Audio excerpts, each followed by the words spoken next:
Hello friends, வணக்கம். Welcome to Sargunas சமையல். இன்றைக்கி நம்ம சேனலில் பார்க்க போகிற ரெசிபி என்னென்னு பார்த்தீங்கன்னா, கிருஷ்ண ஜெயந்தி ஸ்பெஷல் அவல் முறுக்கு எப்படி செய்யுதுன்னு பார்க்கலாங்க.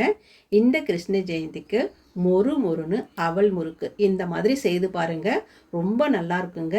ரொம்ப நேரம் ஆனாலும் மொறுன்னு அப்படியே இருக்கும்.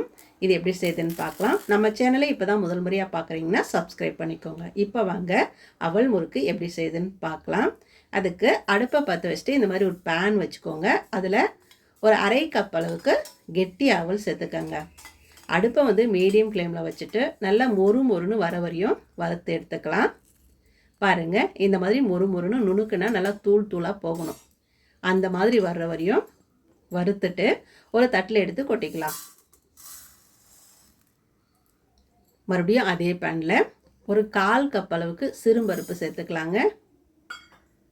சேர்த்துட்டு இதையும் அடுப்பை மீடியம் ஃப்ளேமில் வச்சுட்டு நல்லா வாசனை வர வரையும் வறுத்து எடுத்துக்கலாம்.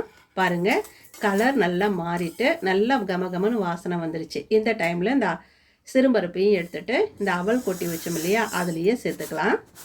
இப்போது இது நல்லா ஆறின பிறகு மிக்சி ஜாரில் போட்டு அரைச்சிக்கலாம். சூடாக இருக்கும் போதே போட்டு அரைக்கக்கூடாது. நல்லா ஆறின பிறகு போட்டு அரைச்சோம்னா தான் நல்லா நைஸாக அரைப்பட்டு வருங்க.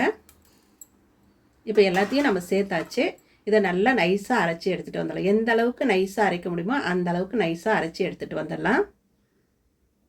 பாருங்கள், நல்லா நைஸாக அரைப்பட்டு வச்சு பாருங்கள். அவ்வளோதாங்க. இது ஒரு பக்கம் இருக்கட்டும். இந்த மாதிரி ஒரு மிக்சிங் பவுல் எடுத்து வச்சுக்கோங்க. அதில் 1 கப் அளவுக்கு அரிசி மாவு எடுத்துக்கலாம். நான் வீட்டில் அரைச்ச அரிசி மாவு எடுத்துருக்குறேங்க. நீங்கள் கடையில் வாங்கின அரிசி மாவு அப்படி இல்லைன்னா இடியாப்ப மாவு கூட நீங்கள் எடுத்துக்கலாம். அது உங்கள் விருப்பம்தான். இப்போ நான் அரைச்சி வச்ச அவல் சிறுபருப்பு அரைச்சோம் இல்லையா, அதை இதில் சேர்த்துட்டு நல்லா சலிச்சிட்டு தான் இதை சேர்த்துக்கணும். அப்படியே சேர்த்துக்கக்கூடாது. நல்லா சலிச்சிட்ட பிறகு பாருங்கள், இந்த மாதிரி கொஞ்சமாக அரைப்படாமல் நிற்கும். அதை எடுத்து போட்டுருங்க. இப்போ இது கூடவே 1 ஸ்பூன் மிளகாய்த்தூள் சேர்த்துக்கலாம். 1/4 ஸ்பூன் மஞ்சள் தூள் சேர்த்துக்கோங்க. கூடவே கொஞ்சமாக பெருங்காயத்தூள் சேர்த்துக்கலாம். சேர்த்துட்டு ஒரு 3/4 ஸ்பூன் உப்பு சேர்த்துக்கோங்க. சரியாக இருக்கும். இது கூடவே ஒரு 2 ஸ்பூன் எண்ணெயை நல்லா சூடு பண்ணிவிட்டு சேர்த்துக்கோங்க. சேர்த்துட்டு ஒரு முறை நல்லா கலந்துக்கோங்க. எண்ணெயை சூடு பண்ணி சேர்க்கும்போது முறுக்கு நல்லா மொறுன்னு நல்லாயிருக்கும். கூடவே 1 டீஸ்பூன் ஓமம் சேர்த்துக்கலாம். கூடவே ஒரு அரை டீஸ்பூன் சீரகம் சேர்த்துக்கலாங்க. சேர்த்துட்டு நல்லா அப்படியே மிக்ஸ் பண்ணி விட்டுடலாம். மிக்ஸ் பண்ணிட்ட பிறகு கொஞ்சம் கொஞ்சமாக தண்ணி ஊற்றிட்டு நல்லா மாவை பிசைஞ்சு எடுத்துக்கலாம். மொத்தமாக தண்ணி ஊற்றாமல் கொஞ்சம் கொஞ்சமாக தண்ணி ஊற்றிட்டு இந்த மாதிரி பிசைஞ்சிக்கலாம். கை வச்சுட்டு நல்லா பிசைஞ்சிக்கலாங்க. பாருங்கள், கிட்டத்தட்ட ஒரு 1.5 டம்ளர் தண்ணி தேவைப்பட்டதுங்க இது பிசைகிறதுக்கு. இந்த மாதிரி லூஸாக பிசைஞ்சிக்கணும். ஏன்னா சிறுபருப்பெல்லாம் அரைச்சி போட்டிருக்கு இல்லையா, அது கொஞ்சம் நேரம் ஆக ஆக இறுக ஆரம்பிக்கும் மாவு. அதனால் கொஞ்சம் தளர்வாக கொஞ்சம் லூஸாகவே பிசைஞ்சிக்கோங்க. இப்போ இது ஒரு பக்கம் இருக்கட்டும்.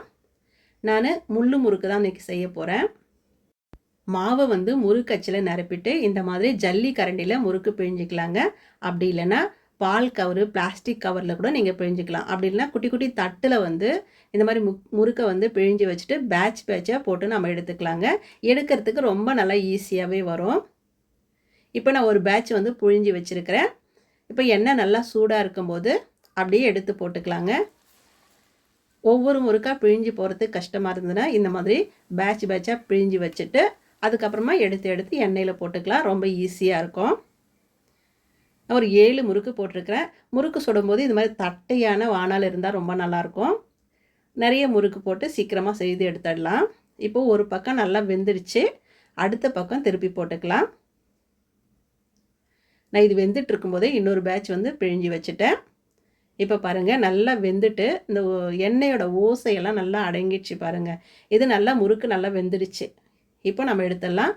அடுப்பை மீடியம் தீயிலே வச்சுட்டு பண்ணுங்கள். இப்போ முறுக்கு நல்லா ஓசையெல்லாம் அடங்கிட்டு நல்லா வெந்துடுச்சு. எடுத்து அப்படியே ஒரு தட்டில் வச்சுக்கலாம். எண்ணெயை நல்லா வடிச்சிட்டு எடுத்து தட்டில் வச்சுக்கலாம். ரொம்ப ஈஸியாக செய்திடலாங்க. ரொம்ப நல்லாயிருக்கும். இது மாதிரி அவல் சிறும்பருப்பெல்லாம் வறுத்து போட்டு அரிசி மாவில் சேர்த்து நல்லா பிசைஞ்சிட்டு முறுக்கு செய்து பாருங்கள்.